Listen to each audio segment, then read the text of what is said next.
Huwag po tayong mawawalan ng pag-asa.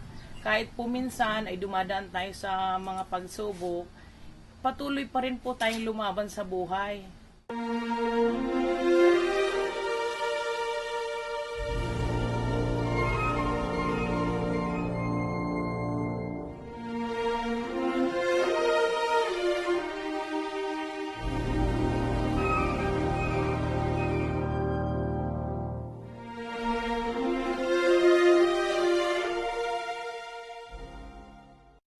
Silang is a prime area for real estate, commercial and industrial endeavors, and agro-industrial development. A town located in the eastern portion of Cavite, it is noted for its rich, vast lands and cool, invigorating climate. It relies mainly on agricultural economy like most towns in the provinces of southern Luzon. Other major sources of income include manufacturing and trade. One of its densely populated areas is Barangay Bulihan. Composed of 10 barangays, most of its residents come from different areas in Metro Manila and are part of the resettlement and housing projects. Most of the families are indigent who live below the poverty line and engage in small-scale selling businesses.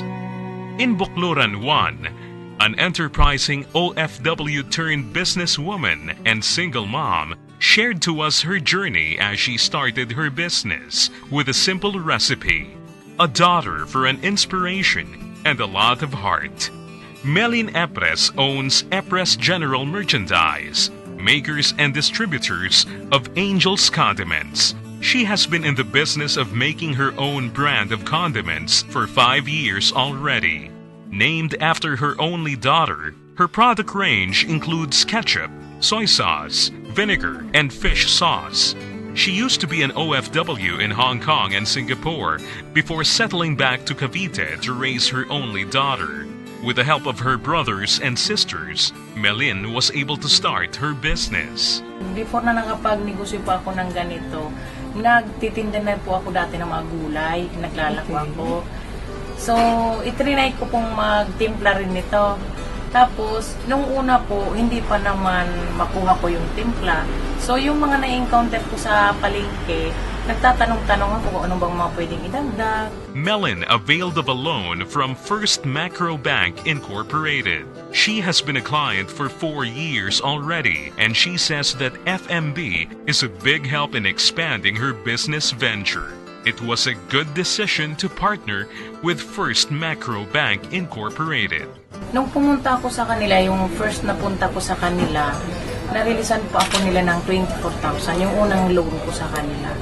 Sa ngayon po, ang last loan ko sa kanila, nasa 150,000 na po.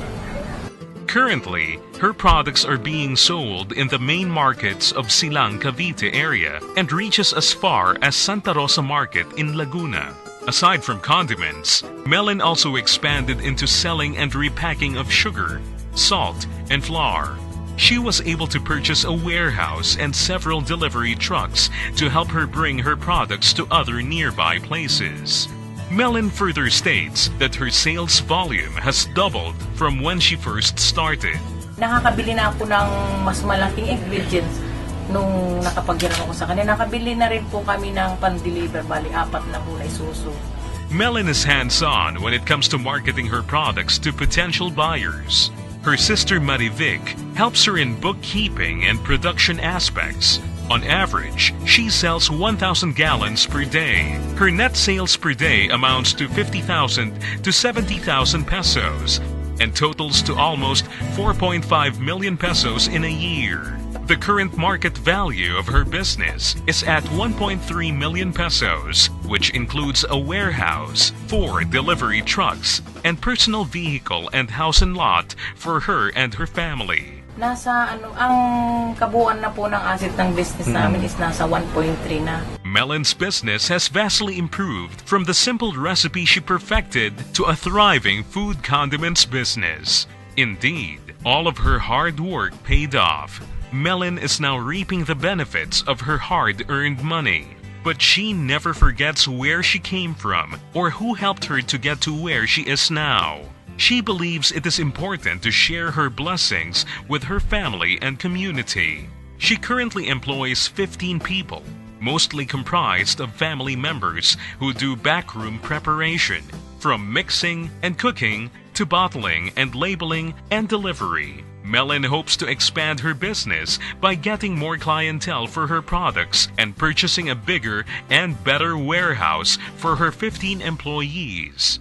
This will help her increase her condiments production and supply to a bigger market. As she looks back on all of her struggles, Melon realized that a lot has changed in her life since then. Malaki po ang pagkakaiba nung unang umpisa po at saka ngayon. Kasi po dati, hirap na hirap kami ng anak ko. Hirap din po akong maglako dahil pilay nga ako. Pero wala naman pa akong ibang maasahan dahil mahirap din lang kami. So, pinanindigan ko na po na kahit anong mangyari, kailangan itaguyod ko yung anak ko at saka yung negosyo dahil dito lang nakasalala yung buhay namin. As she dreams of putting up her own store, she is very happy with what she was able to accomplish right now. And one of the things to be grateful about is being able to support and make life better for her family and not letting her disability hinder her from doing so. Ang may papayo ko lang po sa katulad kong nag-umpisa ng maliit na negosyo ay wag po tayong mawawalan ng pag-asa. Kahit po minsan ay dumadaan tayo sa mga pagsubok, patuloy pa rin po tayong lumaban sa buhay. Unang-una po lagi tayong magdasal na i-guide tayo kung anong mga gagawin natin sa araw-araw. At saka po, pagka matyaga ka, may maganda ka ring bukas naghihintay sa inyo. From merely making and selling her own ketchup recipe, which supported her and her daughter back then, to courageously establishing a merchandising business that presently sustains her entire family, Melon serves as an inspiration to her family, to the people in her community, and to other Filipino OFWs who never give up amidst difficulties in going back home to the Philippines.